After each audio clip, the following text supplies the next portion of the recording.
পর্যায়ের গল্প বললো যে আমাদের কাছে পুঁথিপত্র তত্র যা কিছু আমাদের সংগ্রহে ছিল এগুলি ভেসে গেছে 60 সালের এই কাপ্তাই বাঁধের কারণে।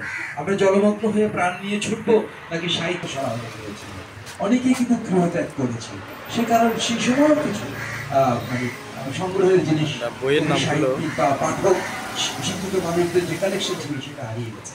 এবং আরেকটা সর্বশেষ যে হারানোর ঘটনা ঘটেছে সেটা হচ্ছে 1986 সালের সাম্প্রদায়িক দাঙ্গা চলাকালীন সময়। সে সময়ে এই তিনটা বড় বড় ঘটনা পার্বত্য চট্টগ্রামের যে প্রত্ন সম্পদ, বিশেষ করে সাহিত্যের যে পুঁথি বা যারা বই পুস্তক প্রিন্টেড জিনিসপত্র এগুলি কিন্তু আমরা সেভাবে করতে পারিনি। তবুও আমি 2000 সালে 1996, 97, 98, 3 বছর জোগাড় করেছি।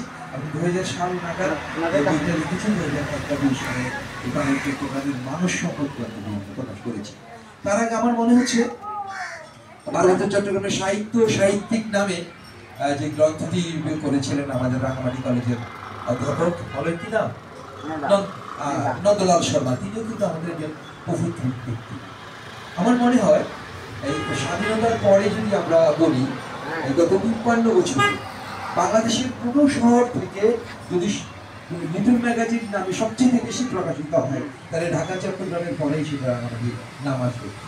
এবং আমরা যদি বলি 90 সালের পরে বাংলাদেশের কোন জেলায় সবচেয়ে বেশি সাহিত্য পত্রিকা প্রকাশিত হয়েছে, লিটল ম্যাগাজিন নির্দ্বিধায় বলা যাবে আমাদের পার্বত্য চট্টগ্রামে বা রাঙামাটিতে যত বেশি সংখ্যক সাহিত্য।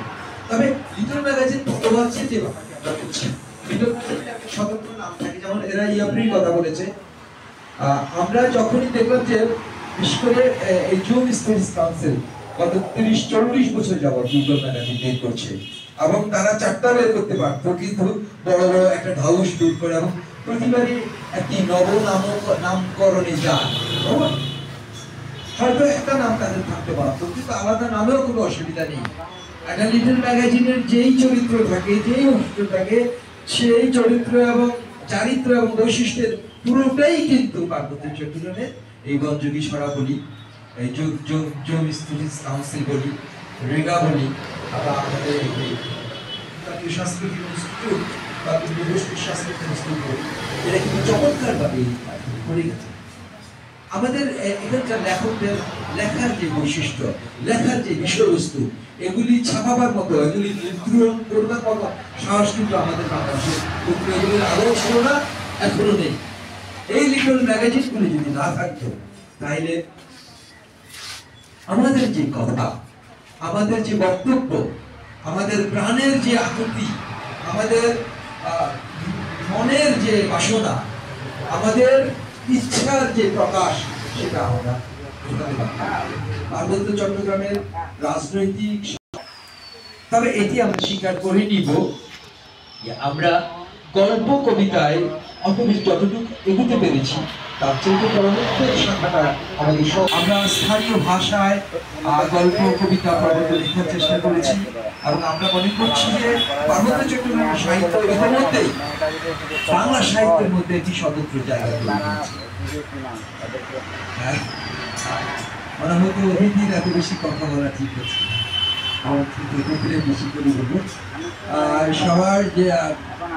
সবার জন্য যাদেরকে আমি সবসময় হৃদয়ে রাখি তাদের জন্য আলিঙ্গন, সবার প্রতি এবং কিছু অতিথি আছে তাদেরকে শ্রদ্ধা জানিয়ে আমার বক্তব্য শেষ করছি। আপনাদের কল্যাণ হোক, পার্বত্য চট্টগ্রামের সাহিত্য যুগ যুগ যুগ। ধন্যবাদ সবাই।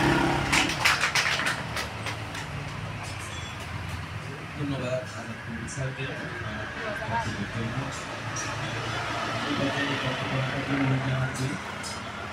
আলোচনা হিসেবে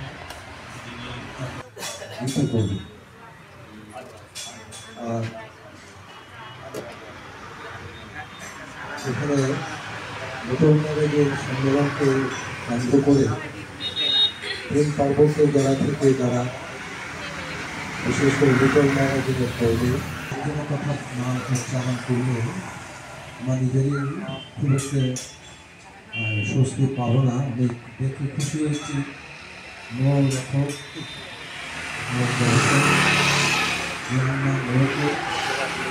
একজনের লেখা কিছু পড়েছিলাম, নিজের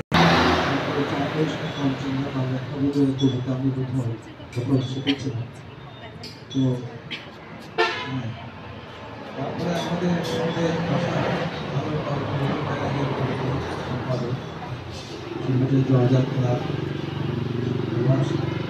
উন্নত সেনগুপ্ত ভাটিয়ার সম্পাদক আলমগীর মাসুদ এবং আমার খুব প্রিয় শিল্পী জিংমন লিয়ান পোং, তাকে আমি আমার কাছেই পেয়েছি। আমি খুব খুশি হয়েছি, তিনি আমার একটি বইয়ের প্রচ্ছদ করেছিলেন এবং রেগা প্রকাশনীরও বেশ কিছু প্রচ্ছদ তার হাত দিয়ে হয়েছে। আমার মনে হয় যে লিটল ম্যাগাজিন নিয়ে পার্বত্য চট্টগ্রামে রেগা প্রকাশনীকে কেন্দ্র করে মলয় ফল দিচ্ছেন এবং চট্টগ্রাম ছাড়াও 3 পার্বত্য জেলায়ও তারা যথেষ্ট যোগাযোগ করতে চেষ্টা করছেন। এখানে সম্মাননা প্রাপ্তদের যে তালিকা সেটাও খুবই গুরুত্বপূর্ণ, যে তারা কিন্তু কাজ করেছেন, মানে শিল্প সাহিত্য। আমি আশ্চর্য হয়ে গেছি, সেখানে বনরোগী ছড়া বালক বালিকা নাকি কিশোরী সমিতি, তারা প্রায় মনে হয় আমার জানা মতে বন্ধুরা, এটা হচ্ছে রেগা প্রকাশনীতে আমরা এখন প্রবেশ করলাম। রেগা প্রকাশনী এটা ছিল আশ্চর্যের বিষয় খাগড়াছড়ির আমার কাছে আসে শহরেই, ভাবে আর পেয়ে যায় সরি রাঙামাটির মানে এই এটা হলো রেগা প্রকাশনী। রেগা প্রকাশনীর বই এটা কি শুধু অসাধারণ ডিসপ্লে সৌন্দর্য করে রেখেছে। আমরা রেগা পার্বত্য প্রকাশনী চট্টগ্রামের জাতিগুলো নিয়ে আমার নিজস্ব কিছু ভাবনা চিন্তা আমি বিভিন্ন মাধ্যমে প্রকাশ করেছি। সে কারণে কার্ল মার্কস নাকি তার একটা উক্তি এখানে আমরা যদি করি, সাহিত্য সংস্কৃতি বা জীবনধারার সঙ্গে আমি সত্যিকার অর্থে সামাজিক পেরেছি প্রগতি সমাজে মহিলাদের অবস্থানের মাধ্যমে মাপা যেতে পারে। Karl Marx.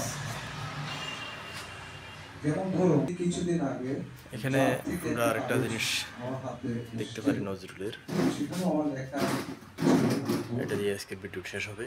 আমার মনে হচ্ছে যে এই পত্রিকার ভয়ে কাঁপে কাপুরুষ নড়ে যায় বীর, আবার একই আমাদের সঙ্গে জাতীয় কবি নজরুল সেখানে বিভিন্ন ইসলাম। ভাষাভাষীকে স্থান দিতে গিয়ে তারা